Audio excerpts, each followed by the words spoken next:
26 mars, qui marque la date anniversaire de ma démission de la justice. Donc, ça fait 5 ans, jour pour jour, démissionné de la magistrature pour dénoncer l'instrumentalisation de la justice par l'exécutif. Depuis lors, il est regrettable de constater que la situation de la justice ne s'est guère améliorée.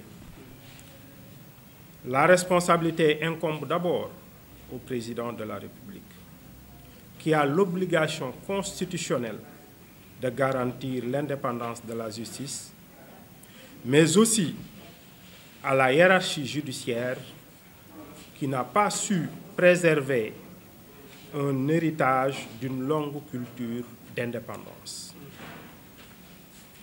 La conséquence est que la justice est toujours contestée, voire maintenant discréditée. L'actualité judiciaire à laquelle nous sommes en train d'assister montre encore un usage excessif et inopportun des poursuites pénales et de la détention dans certaines affaires à connotation politique. Cela renforce le sentiment de la dépendance de la justice au pouvoir judiciaire. Il faut le rappeler, la justice doit être non seulement indépendante de tout autre pouvoir, mais elle doit surtout l'apparaître. C'est une exigence pour que la justice retrouve la confiance des justiciables afin de s'exercer avec l'autorité et la crédibilité nécessaires pour un état de droit.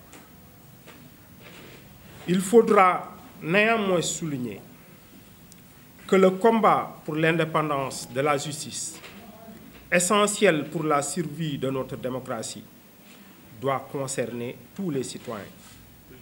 En effet, chaque membre de la collectivité doit prendre conscience de l'importance de la justice, car si elle ne joue pas convenablement son rôle de régulateur social, son rôle d'arbitre impartial à l'égard de tous les justiciables, qu'ils soient demandeurs ou défendeurs, partie civile ou prévenus, il n'y aura pas de liberté, pas d'équité, ni de démocratie, ni la paix sociale.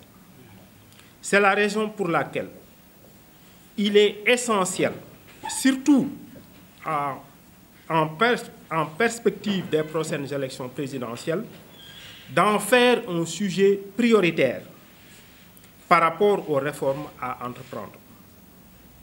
Les états généraux de la justice que nous appelons de tous nos vœux devraient regrouper tous les corps judiciaires et toutes les forces vives de la nation.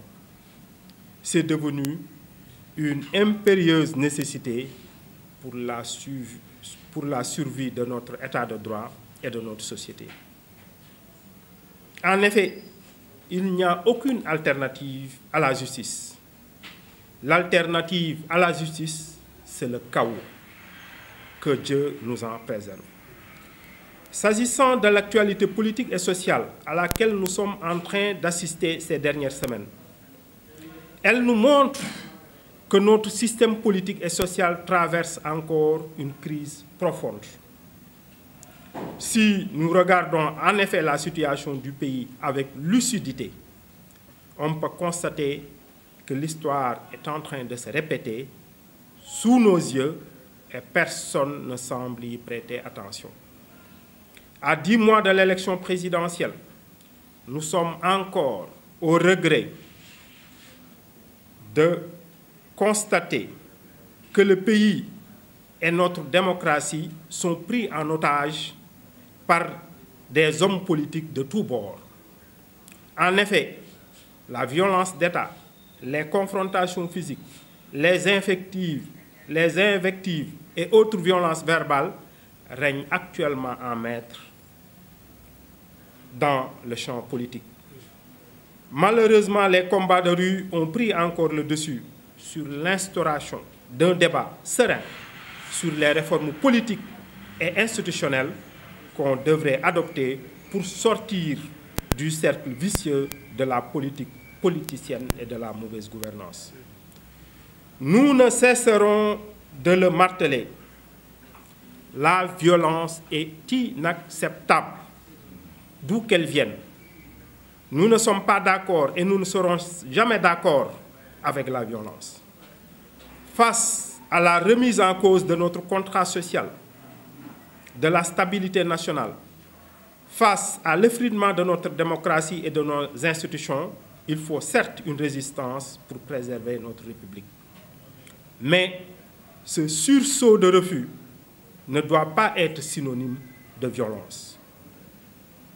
On ne doit pas soigner un mal par un autre mal. Mon premier discours politique lors du lancement de notre mouvement politique le 6 mai 2018 a été un appel à nos concitoyens et particulièrement à la jeunesse pour inventer d'autres moyens de lutte non violents. Je le réitère encore aujourd'hui. Nos reconquêtes démocratiques peuvent et doivent se faire dans la paix, dans la sérénité et dans le respect de la loi. Le pays doit retrouver le calme, la sérénité et la discipline. Nous devons en effet être convaincus que le bien le plus précieux, la ressource la plus vitale dont notre pays dispose est la paix. Faisons tout pour la préserver. C'est de la responsabilité de tous, surtout de nos gouvernants. S'agissant de l'élection présidentielle de 2024, nous affirmons solennellement qu'une troisième candidature du président Macky Sall est inacceptable parce qu'elle est illégitime et moralement inadmissible. L'esprit de la Constitution a toujours été, et depuis l'adoption de la Constitution de 2001, de limiter le nombre consécutif de mandats à 2. Ce consensus, qui est un gage de vitalité démocratique et de bonne gouvernance, ne doit pas être remis en cause par aucune manœuvre politicienne.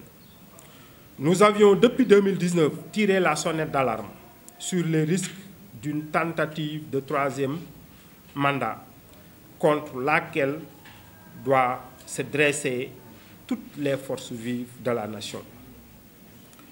Je vais conclure en rappelant que les conclusions des assises nationales, qu'on oublie souvent, sont plus que d'actualité pour opérer les réformes nécessaires afin de parvenir aux ruptures vertueuses que notre cher peuple mérite.